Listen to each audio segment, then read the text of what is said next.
Hello developers. आज का video बहुत ही इंपॉर्टेंट होने वाला है। अगर टॉपिक के हिसाब से देखें तो ये बहुत ही छोटा टॉपिक है, लेकिन बहुत सारे जब कोई लेक्चर्स होते हैं पाइथन पर तो इस टॉपिक को ज़्यादा इंपॉर्टेंस नहीं दी जाती है। लेकिन अगर इंटरव्यू प्रिपरेशन के हिसाब से देखेंगे तो ये जो टॉपिक है, चाहे वो सर्विस बेस्ड कंपनीज़ हो, चाहे आपकी प्रोडक्ट बेस्ड कंपनीज़ हो, मोस्टली हर कंपनीज़ में फ्रेशर्स के लिए ये टॉपिक पर इंटरव्यूज़ पूछे जा रहे हैं। क्यों इस वक़्त पूछे जा रहे हैं? क्योंकि आज की जो एप्लीकेशंस बन रही हैं, वो ख़ास करके डेटा पर बहुत कॉन्संट्रेट कर रही हैं। क्योंकि सारा का सारा जो खेल है, वो डेटा का ही है। कोई भी कंपनी यही चाहेगी कि उनके पास जितना भी डेटा है, उसको किस तरीके से बेहतर उनके फ्यूचर के लिए यूज़ किया जा सके। इसीलिए देखिए, अगर इंडिया में देखेंगे, तो बहुत सारे जो एप्लीकेशंस है, जहाँ पे दूसरे कंट्रीज़ में उनको एक अमाउंट चार्ज किया जाता है, लेकिन इंडिया में वो चीज़ें फ्री है। जैसे कि चैट जीपीटी हो गया, जेमिनी हो गया, बहुत सारी एप्लीकेशंस हैं। तो यहाँ पे क्या हो रहा है कि जितना भी जो डेटा आ रहा है, जो भी रियल लाइफ एप्लीकेशंस है, अगर उस डेटा के प्रोसेसिंग के ऊपर अगर हम बात करेंगे या डेटा के जो मैकेनिज़्म होता है, जितना भी जिसमें डेटा को अगर हैंडल करना है, तो वहाँ पे तो ऐसा पाइथन के बहुत सारे कॉन्सेप्ट तो यूज़ होते ही हैं। लेकिन आज जो हम टॉपिक डिस्कस कर रहे हैं, ट्रांसफर स्टेटमेंट, जिसको अगर आप सी लैंग्वेज से अगर आप आ रहे हैं, तो जंप स्टेटमेंट, अनकंडीशनल स्टेटमेंट भी बोलते थे। तो उस टॉपिक पर हम बात करने वाले हैं। तो यहाँ पे मैं पाइथन के अंदर 3 चीज़ें हैं, इम्पोर्टेंट हैं, पास, कंटिन्यू, ब्रेक। एक और कीवर्ड आता है यहाँ पे आपका जो हम यूज़ करेंगे फंक्शंस के अंदर, जो है रिटर्न कीवर्ड, ठीक है? तो रिटर्न के ऊपर आज हम बात नहीं करेंगे, आज हम सिर्फ़ पास, कंटिन्यू और ब्रेक पर बात करेंगे। जब हम फंक्शंस टॉपिक डिस्कस करेंगे, वहाँ पे हम रिटर्न कीवर्ड को यूज़ करेंगे, ठीक है? तो अभी हम जो ट्रांसफर स्टेटमेंट, टोटल तो इसके अंदर 4 कीवर्ड्स है, लेकिन आज हम सिर्फ़ 3 कीवर्ड के अंदर ही डिस्कशन करेंगे, ठीक है? और वीडियो के एंड में हम इसके ऊपर एक एग्ज़ाम्पल देखेंगे लॉगिन सिस्टम का, यानी कि अगर कोई लॉगिन सिस्टम हो रहा है, तो उसको किस तरीके से यूज़ किया जाता है। इसके अलावा मैं आपको बता दूँ कि ये जो 3 आपके कीवर्ड्स हैं, पास, ब्रेक और कंटिन्यू, इनको कहाँ यूज़ किया जाता है। तो पहला जो पास कीवर्ड है, यानी कि ये सिर्फ़ पास करने के लिए, यानी कि अगर आपको एक ब्लॉक से दूसरे ब्लॉक में अगर सिर्फ़ उसको पास करा देना है, अगर कोई ब्लॉक को एम्प्टी रखना है आपको, तो वहाँ पे ये चीज़ें यूज़ होती है। एक एग्ज़ाम्पल मैं आपको बता दूँ कि एक समझ लीजिए कि एक कोई एग्ज़ाम हो रहा है, जैसा कि आपके नीट के एग्ज़ाम्स होते हैं, ठीक है? एमसेट के एग्ज़ाम्स होते हैं, जेईई के एग्ज़ाम, मेन्स के एग्ज़ाम होते हैं। तो आप कोई कॉलेज में एग्ज़ाम देने जा रहे हैं या फिर नॉर्मल भी कोई भी आप एग्ज़ाम देने जा रहे हैं। तो बहुत सारे स्टूडेंट एक लाइन में रहते हैं, गेट पर एक इंचार्ज होता है। अब वो क्या करेगा, सारे स्टूडेंट्स को चेक करके भेजेगा। अब ये समझ लीजिए कि वहाँ पे कोई चेकिंग नहीं हो रही है, सिर्फ़ स्टूडेंट को भेज दिया जा रहा है। तो मतलब कि हर स्टूडेंट को पास कर दिया जा रहा है वहाँ पे। लेकिन अब मैं क्या करूँगा, यहाँ पे एक कंडीशन ऐड कर दूँगा कि अब यहाँ पे मैं एक कंडीशन इस तरीके से ऐड कर रहा हूँ कि अगर कोई स्टूडेंट है, अगर उनके पास हॉल टिकट नहीं है, ठीक है? हॉल टिकट नहीं है या फिर उनके पास कोई आईडी कार्ड नहीं है, तो मैं उनको क्या कर दूँगा, वहाँ पे ही उनको स्टॉप कर दूँगा और दूसरे जो इनके पास अवेलेबल है, उनको मैं पास करूँगा। तो जब आप कोई ऐसी स्पेसिफिक कंडीशंस ऐड कर रहे हैं, जहाँ पे कुछ डेटा आ रहा है, कुछ डेटा को आप स्टॉप कर रहे हो, तो वहाँ पे हम क्या यूज़ करेंगे, वहाँ पे हम कंटिन्यू यूज़ करेंगे। जैसा कि मैंने कंडीशन क्या ऐड कर दी कि हॉल टिकट नहीं है, तो आप उस स्टूडेंट को वहीं पे ब्लॉक कर रहे हो। इसके अलावा उनके पास आईडी कार्ड भी नहीं है, फिर भी उसको आप ब्लॉक कर रहे हो, ठीक है? दोनों चीज़ें नहीं है, तो भी ब्लॉक कर रहे हो। तो मतलब कोई स्पेसिफिक कंडीशन पे आपको डेटा को ब्लॉक कर रहे हो, अगर सारी चीज़ें वैलिड है, तो आप आगे भी जाते जा रहे हो, इस तरीके से। अब एक और चीज़ समझ लीजिए कि आप क्या कर रहे हो, सारे के सारे स्टूडेंट्स को आप एक स्पेसिफिक कंडीशन पे ब्लॉक कर दे रहे हो, चाहे उनके पास आईडी कार्ड हो, हॉल टिकट हो या ना हो। एग्ज़ाम्पल इसके ज़रिए मैं बता दूँगा कि आपको टाइम है आपका, कि समझ लीजिए कि 10 बजे से एग्ज़ाम स्टार्ट हो रहा है और जैसा ही 10 बजकर 1 मिनट हो गया, गेट को क्लोज़ कर दिया गया है। अब कोई स्टूडेंट पास नहीं होगा, अंदर नहीं जाएगा, मतलब क्या, ब्रेक। ब्रेक का काम यही होता है, जब आपने ब्रेक को यूज़ कर लिया, इस कीवर्ड को यूज़ कर लिया, तो अब वो क्या करेगा, पूरा का जो आपका ब्लॉक था, वो ब्लॉक को वहीं पे क्लोज़ कर देगा, यानी कि बंद कर देगा वहाँ पे एंड हो जाएगा आपका। तो इस तरीके से ये जो है आपका ट्रांसफर स्टेटमेंट के जो 3 कीवर्ड्स है, पास्ट, कंटिन्यू और ब्रेक, इसको यूज़ किया जाता है। उम्मीद है आपको ये एग्ज़ाम्पल के ज़रिए से आपको चीज़ें समझ में आ गई होंगी, ठीक है? मैं फिर से रिपीट कर देता हूँ। पास क्या करेगा, ये कुछ नहीं करेगा। कंटिन्यू क्या करेगा, ये स्किप करते जाएगा। कब स्किप करेगा? एक स्पेसिफिक कंडीशन पर, जो भी कंडीशन अगर वैलिड हो जाती है, तो वहाँ पे वो स्किप कर देगा, दूसरों को भेजते जाएगा। ठीक है? और जब आप ब्रेक का यूज़ कर दोगे, तो वहीं पे फुल स्टॉप हो जाएगा। ठीक है? पूरा का पूरा जो आपका ब्लॉक था, एग्ज़ीक्यूशन आपका बंद हो जाएगा। इस तरीके से ये 3 चीज़ें यूज़ होती है। अगर मैं रियल लाइफ़ के बारे में बात करूँ, तो ये बहुत सारी एप्लीकेशंस में यूज़ होता है। मेनली हमारा काम यही है, कोई भी आपका जो कंट्रोल फ्लो है, यानी कि आपने आपने एक ब्लॉक लिखा है, जहाँ पे आप कंडीशंस लिख रहे हो, लूप लिख रहे हो, स्पेसिफिकली तो ये लूप में ज़्यादा यूज़ होता है। तो यहाँ पे क्या होता है कि अगर आपको कोई चीज़ें स्किप करानी है, कहीं पे कुछ ब्लॉक करा देना है आपको, तो वहाँ कुछ तोड़ना है, तो वहाँ पे आपका ये कॉन्सेप्ट यूज़ हो रहा है।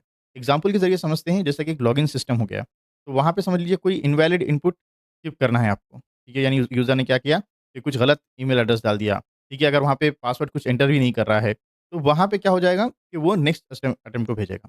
इस तरीके से। पेमेंट प्रोसेसिंग का सिस्टम है। अगर कुछ फ्रॉड एक्टिविटी डिटेक्ट हो रही है, तो वहीं पे ट्रांज़ैक्शन को स्टॉप करना है, ठीक है?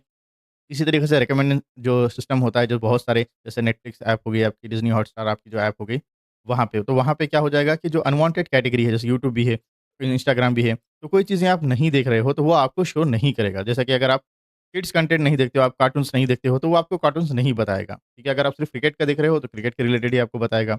इसी तरीके से जो सर्च रिलेटेड चीज़ें होती हैं, स्कैनिंग के रिलेटेड जो पर्टिकुलर एप्लीकेशंस होती हैं, अगर आपको कोई स्कैन अगर आप कहीं पे कर रहे हो, तो जैसे आपको स्कैन मिल जाएगा, तो वो जो स्कैनिंग का हो जाएगा, वहाँ से वो उसको स्टॉप कर देगा, फिर दूसरे स्टेप पे चले जाएगा। इस तरीके से ये जो ट्रांसफर स्टेटमेंट है, कॉन्सेप्ट इसका यूज़ होता है।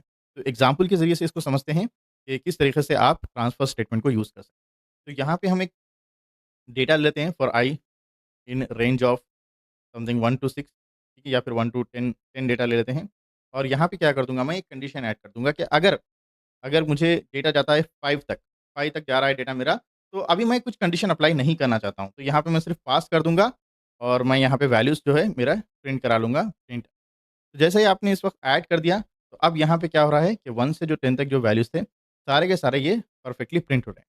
लेकिन अगर मैंने कहीं पे भी यहाँ पे अगर पास की जगह पे कुछ इस तरह लिख दिया कंटिन्यू, ठीक है? तो अब क्या हो जाएगा अगर आप देखेंगे कि यहाँ से 1, 2, 3 आ गया, 4 आ गया, लेकिन 5 प्रिंट नहीं हो रहा है। यानी आपने जो कंडीशन डाल दी है, अगर वो कंडीशन ट्रू हो गई है, तो वो जो पर्टिकुलर डेटा था, वो वहाँ पे स्किप हो जाएगा। अगर आप यहाँ पे एक और कंडीशन ऐड कर रहे हो, यानी एक और डेटा के लिए कंडीशन ऐड कर रहे हो, समझ लीजिए कि यहाँ पे मैंने डाल दिया और i इज़ इक्वल्स टू 7, तो अब क्या हो जाएगा आपका 5 भी आपका यहाँ पे देखिए 5 स्किप हो गया, 4 के बाद 6 आ रहा है, 6 के बाद 8 आ रहा है, 5 और 7 प्रिंट नहीं हो रहे हैं, ठीक है? इसी तरीके से जब आप कोई स्पेसिफिक कंडीशन डाल देते हो, तो वो कंडीशन फिर वो डेटा को स्किप कर देती है और दूसरों को अलाउ कर देती है, इस तरीके से। सेम पर्टिकुलर प्रोग्राम पे अगर हम मैं यहाँ पे ब्रेक लिख दूँ, यहाँ पे मैं थोड़ा स्क्रॉल कर लेता हूँ। जैसा ही मैंने ब्रेक लिख दिया, तो अब क्या होगा कि 1, 2, 3, 4 तक प्रिंट होगा। जैसा ही ये 5 आएगा, ये कंप्लीट ब्लॉक कर देगा। जैसा कि मैं आपको एग्ज़ाम्पल बोला था कि जैसा कि 10 बज के 1 मिनट हो गए, ये सारे के सारे स्टूडेंट्स को ब्लॉक कर देंगे हम। किसी को अंदर आने नहीं देंगे। तो ये सेम इसी तरीके से हो रहा है, जैसे कि अगर आप एक और एग्ज़ाम्पल के ज़रिए से आप इन चीज़ों को समझ सकते हो, जैसा कि मैंने अभी स्टूडेंट का एग्ज़ाम्पल दिया था, गेट में अलाउ कर रहे हैं, नहीं कर रहे हैं। इंस्टाग्राम की एप्लीकेशंस हो गई। वहाँ पे आप कोई भी जो पर्सन थे कॉन्टैक्ट में, तो ऐसे 10 कॉन्टैक्ट थे आपके पास, तो वहाँ पे आप क्या कर रहे थे कि 10 कॉन्टैक्ट के मैसेजेस अलाउ कर रहे थे।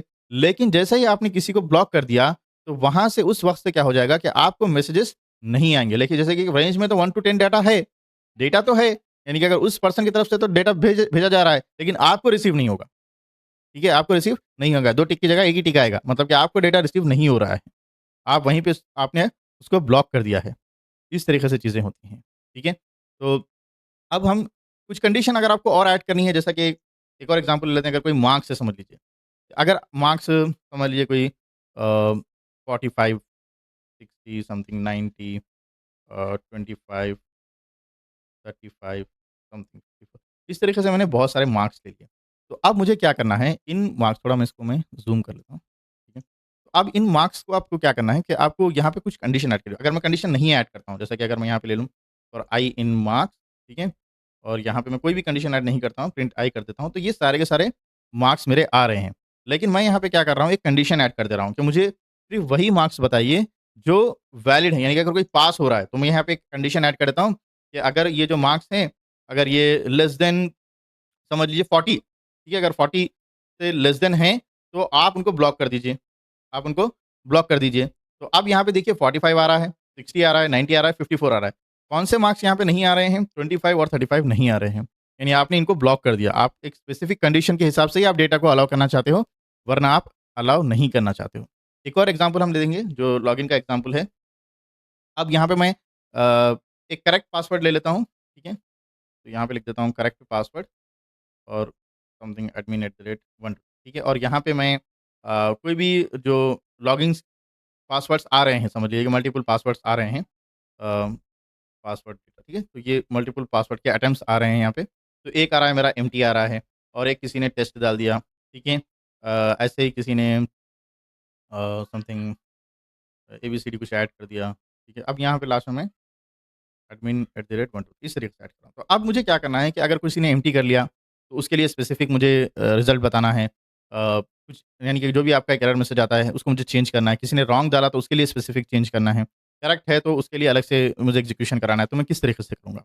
तो यहाँ पे मैं लिखता हूँ फॉर आई इन जो भी आपका अटेम्प्ट्स आ रहे हैं, यानी कि जो जो भी डेटा आपका पास हो रहा है, पासवर्ड का जो डेटा है, वो आपके पास आ रहा है। तो अब एक जो कोड लिखूँगा मैं एम्प्टी, अगर किसी ने एम्प्टी के ऊपर ट्राई कर रहे हैं, तो उसके लिए मैं अलग से लिखूँगा अगर कोई एम्प्टी डेटा आ रहा है और किसी ने रॉन्ग एंटर कर दिया है, ठीक है? तो यहाँ पे लिख दूँगा मैं समथिंग रॉन्ग, ठीक है?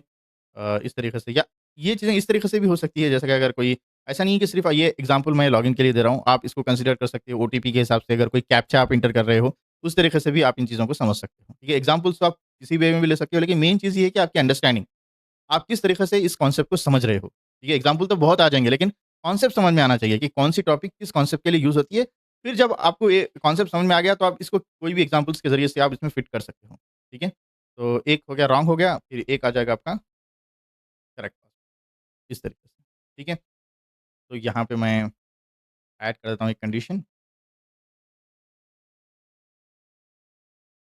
यहाँ पे लिख देता हूँ इफ जो भी आपका डेटा था, अगर वो एम्प्टी है, ठीक है? एम्प्टी है, तो आपको क्या करना है? तो यहाँ पे मैं सिंपली एक मैसेज ऐड कर दे रहा हूँ, empty empty empty block something NP input something, ठीक है? तो प्लीज़ एंटर समथिंग, कुछ भी आप इसमें तरह से ऐड कर सकते हो। फिर ये क्या करेगा ब्लॉक, ये फिर इसको कंटिन्यू कर देगा, यानी कि ये चीज़ को आप स्किप कर रहे हो। इस तरीके से किसी ने रॉन्ग डाल दिया, समझ लीजिए कि मैं अभी एक तो एक डेटा ले रहा हूँ, आप ज़्यादा ऐड करना है तो आप ज़्यादा भी ऐड कर सकते हो, या फिर नॉट इक्वल का भी आप कॉन्सेप्ट यूज़ कर सकते हो। फिलहाल फिलहाल मैं एक स्पेसिफिक कंडीशन पे लाता हूँ, जैसे कि अगर किसी ने टेस्ट आ गया आपका, इस तरीके से, ठीक है? तो अगर टेस्ट आ रहा है, या फिर आप इसको इस तरीके से भी डाल सकते हो, not equals, not equals to, और यहाँ पे क्या not equals to admin at the rate 1, इस तरीके से, ठीक है? अगर ये डेटा नहीं होता है, तो आप यहाँ पे क्या कर रहे हो, आप सिंपली यहाँ पे पास कर रहे हो। इसके लिए मैं अलग से इसको मैं दूसरे ब्लॉक पर भेजूँ, ठीक है? तो थोड़ा मैं स्क्रॉल अप कर लेता हूँ। नेक्स्ट, अगर कोई चीज़ करेक्ट हो रही है, तो आप क्या करोगे? तो अब यहाँ पे कंडीशन लिख देता हूँ, इफ अब मेरा जो जो भी डेटा मेरे पास आ रहा था, वो करेक्ट है, यानी कि एडमिन एट द रेट 1, तो मैं क्या करूँ? यहाँ पे मैं सिंपली प्रिंट करा दूँगा एक मैसेज, लॉगिन, ठीक है? इस तरीके से, और यहाँ पे अब मेरी टेस्टिंग खत्म हो जाएगी, तो मैं इसको ब्रेक करा, ये इस तरीके, और नेक्स्ट चीज़ मैं क्या करूँगा, ये अगर रॉन्ग होता है, तो मतलब कि ये जो अब फ्लो जाएगा एल्स के ऊपर, क्योंकि हमने इसको पास कर दिया था, तो ये इफ में नहीं है। इफ में नहीं है, तो अब ये कहाँ जाएगा? ये जाएगा एल्स के ऊपर, और यहाँ पे मैं सिंपली लिख दूँगा रॉन्ग, इस तरीके। तो जैसे मैं इसको रन करूँगा, आप देख सकते हो, तो जो पहला मैसेज जो हमारा आया था एम्प्टी इनपुट, यानी कि जो पहला जो मेरा डेटा था, वो था एम्प्टी था। तो पहले के लिए ये आ गया एम्प्टी इनपुट। दूसरा मेरा टेस्ट था, तो टेस्ट के लिए क्या मैसेज आया मुझे? टेस्ट के लिए रॉन्ग पासवर्ड आया। तीसरा जो मेरा डेटा था, एबीसीडी था, तो एबीसीडी के लिए भी क्या मैसेज आ गया? रॉन्ग पासवर्ड आ गया। फोर्थ जो मेरा डेटा था, वो एडमिन एट द रेट 123 था, तो वहाँ पे हमने लॉगिन सक्सेस। तो इस तरीके से, जो अगर आपको कोई फ्लो स्ट्रक्चर बनाना है, जहाँ पे आपको मल्टीपल कंडीशंस ऐड करनी है, कहीं पे आपको क्या करना है, एक ब्लॉक से दूसरे ब्लॉक की तरफ आपको भेजाना है आपको, तो वहाँ पे आप क्या कर सकते हो, आप ट्रांसफर स्टेटमेंट का कॉन्सेप्ट यूज़ कर सकते हो। उम्मीद करता हूँ कि आपको ये वीडियो पसंद आई है। चैनल को सब्सक्राइब करना ना भूलें, हर वीडियो को लाइक करते जाइए, ताकि चैनल भी ग्रो हो और इसी तरीके की वीडियोज़ मैं आपके लिए बनाते रहूँ। कहीं पे आपको चीज़ें कुछ कन्फ्यूजन हो रही हैं, समझ में नहीं आ रही है, तो फीडबैक कमेंट में ज़रूर दीजिएगा। Okay guys, so that's it for today.